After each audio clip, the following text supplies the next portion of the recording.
Kematian mahasiswi kedokteran yang melanjutkan studi spesialisnya di Universitas Diponegoro masih meninggalkan tanya. Kementerian Kesehatan sampai turun tangan untuk mengungkapkan penyebab kematian korban. Keluarga sendiri menepis kabar jika korban meninggal karena bunuh diri. Pihak kampus pun menepis dugaan perundungan terhadap korban.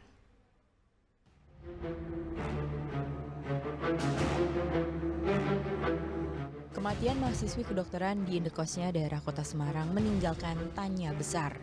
Diduga korban mengakhiri hidup karena perundungan dialami saat menjalani program pendidikan dokter spesialis di Universitas Diponegoro. Hal itu berdasarkan hasil temuan Polsek Gajah Mungkur jika korban meninggal karena obat penenang yang disuntikan ke tubuhnya. Polisi juga menemukan buku harian yang berisi keluhan dan tekanan selama menjalani masa kuliah. Dari bacaan di buku hariannya itu ini dokter loh, ini yang nyampein dokter, bukan saya sebagai Kapolsek, tidak.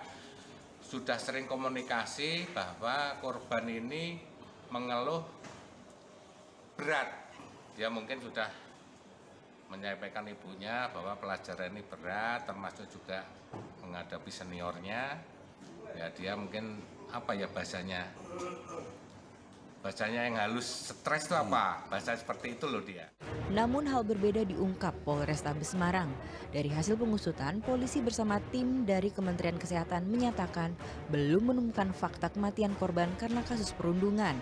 Memang ditemukan 9 lembar catatan pribadi di buku harian korban. Namun polisi menyebut isinya soal keluhan kesehatan dan hubungan korban dengan seseorang, tak ada soal perundungan. Selain itu, polisi juga mendalami adanya 3 bekas suntikan serta botol Rokulaks yang diduga dipakai korban untuk meredam rasa sakit. Sebab korban memiliki riwayat penyakit syaraf kejepit di punggungnya. Motif dari kematian korban ini karena perundungan. Kita sudah jelaskan bahwa seperti yang kami sampaikan ini, belum ada bukti yang mengatakan itu korban perundungan, atau sebaliknya tidak ada bukti yang mengatakan dia bukan korban perundungan. Jadi masih kita lakukan pendalaman, termasuk dari tim Kementerian Kesehatan juga terus melakukan pendalaman terkait dengan motif atau motivasi kalau misalnya itu karena bunuh diri. Pihak keluarga korban berinisial ARL pun akhirnya buka suara melalui kuasa hukum. Keluarga korban meyakini jika kematian perempuan 30 tahun itu karena perundungan yang ia alami selama menjalani PPDS. Sementara terkait dugaan kelebihan dosis karena penyuntikan obat pereda nyeri, pihak keluarga enggan berkomentar dan menunggu hasil pemeriksaan kedokteran. Apakah itu ada perundungan atau tidak, kami dalam hal ini tidak bisa memberikan secara vulgar ke pihak media. Karena itu nanti bisa menjadi blunder, seperti itu. Kami akan memberikan keterangan itu seterang benderang kepada aparat penegak hukum. Terkait hal yang viral katanya korban itu meninggal karena bunuh diri, itu kami sangkal. Nah, itu tidak benar. Almarhum meninggal dunia karena sakit, ya kan? Karena mungkin pas lagi kelelahan keadaan darurat, dia menghentikan mungkin anestesinya itu kelebihan dosis atau seperti apa.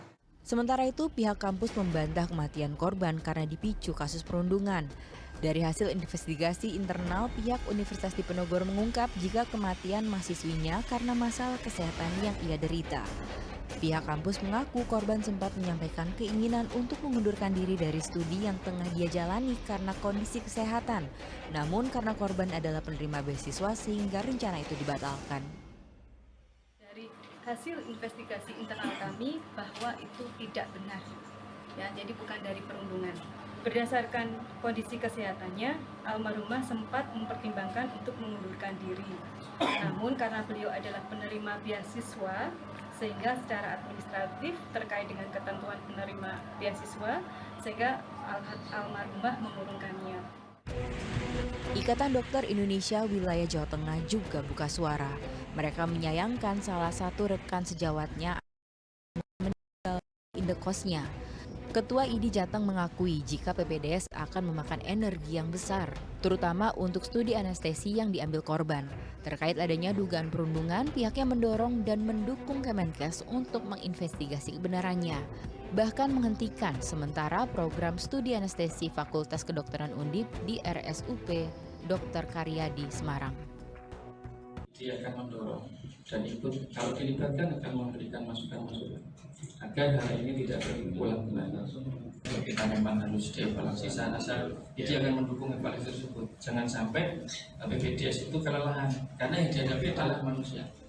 Hingga kini, polisi fokus mencari penyebab kematian korban dari hasil kajian dokter forensik. Apakah penyebabnya karena cairan obat yang disuntikan sendiri atau karena ada faktor lain? Investigasi dari tim Kemenkes juga berjalan terkait kasus perundungan. Tim Liputan melaporkan.